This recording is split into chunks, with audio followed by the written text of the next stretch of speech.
The worst thing that any believer can make in life is to look at the word of God as a suggestion from God, as an idea, as a proposal. When God calls you, He's not suggesting something to you. He's not sharing an idea. He's not proposing something. A call from God is a command. When God has spoken in terms of call, He resides on the platform of that call until you realize that position through maturity. God matures people by calling them from one location to another. So when God calls you, a call is a command to leave one position to a new position. When God calls, when God speaks, when there is a prophecy, when there is a preaching, it creates a new position that determines your relationship with God.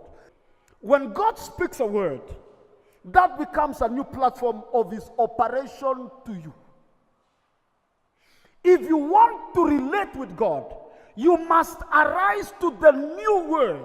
So the word from God sets a new term, a new platform of operation. Somebody saying, how do I match? A word from God carries the grace that allows the recipient to correspond competently. The call of God has two aspects. It is a command, it is a directive, but it is also a settlement. A settlement is this: when God calls you blessed, He will no longer entertain a voice in you that says you are a cursed person. When God calls you something, in Him you have already become. God does not call you to become. He calls you because you have become. I say a word from God has the power to create new status and change you to suit the new status. That's why you must receive the word of God as a command.